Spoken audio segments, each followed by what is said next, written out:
from reading The Prelude, Wordsworth's great big autobiographical poem. I had read Wordsworth like everyone, I suppose, at school and things, thought I knew vaguely what he was about, and it was such an astonishing poem to me, and one of the things it did was to drive me to a biography of him.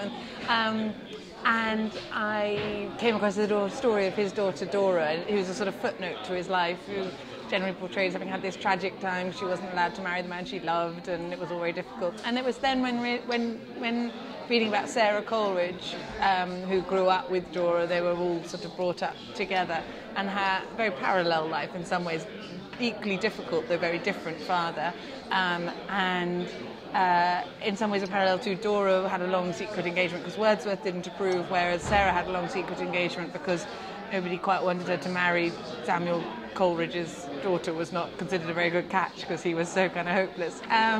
So it was, I don't know, things just sort of slowly clicked into place, and they came to fascinate me more and more. In the one sense, there was a sense of, tends to be that Wordsworth and Coleridge, we look at the beginning of their lives, and insofar as the women are involved, what was happening up until maybe 1830 or probably before that. And actually when Aunt Dorothy, as she is in my book, but Dorothy Wordsworth goes mad, Wordsworth is increasingly blind, and anyway Dora Wordsworth played a big role in sort of being her father's eyes and his scribe, and that wasn't something that felt to me particularly chronicled.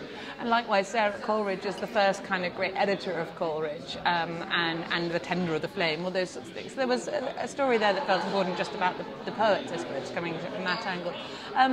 And I think there are the sort of slightly tragic elements. Certainly, both households were very difficult environments in which to grow up, and there were things that were very difficult about both men.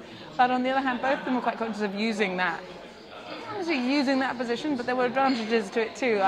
Sara, when she's editing essays on his own times, this great collection of essays of Coleridge's, right now, of course, Wordsworth wasn't alive Coleridge wasn't alive to see what was going on in Ireland at the moment, but had he been, this is what I think he would have said, and then you get 100 pages of pure Sara, so that there was a double-edged sword, I suppose. I think what was interesting about doing a friendship, Sara was in the house when Dora was born, so it really was a kind of lifelong friendship, and those households grew up so intertwined, Wordsworth, Coleridge, and the Southey households, though Coleridge disappeared, which actually made life easier. And I felt it interesting to be able to sort of chronicle a friendship over a lifetime, and it went, as friendships do, through, greater and stronger, weaker and stronger periods.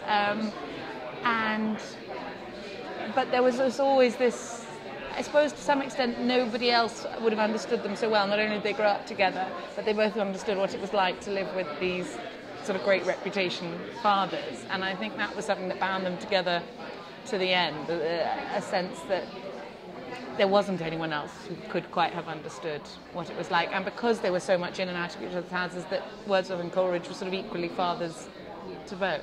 I varied as I went through the book one time, one that I would be preferring, as it were, one of them or the other. I think certainly there's no doubt that Sara Coleridge was a more gifted, both as a writer and just an incredible, sort of phenomenally intelligent woman, where, much more so than Dora.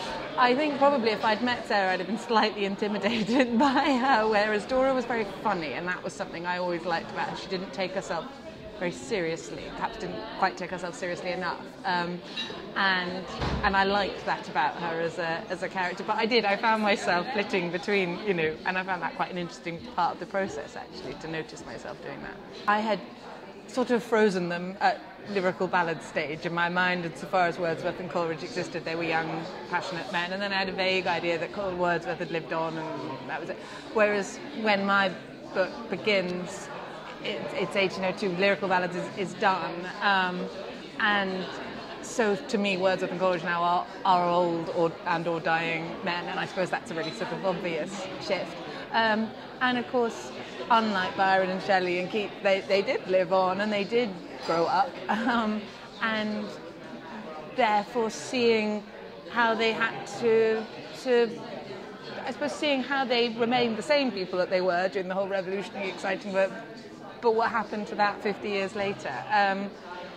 I think also it's made me realise something about the sort of the communalness of the activity of writing. I mean, it was not a sort of solo. They both relied heavily on women and friends and each other. And that was reinforced, the importance of their friendship and their initial work and the effect of the end of their friendship.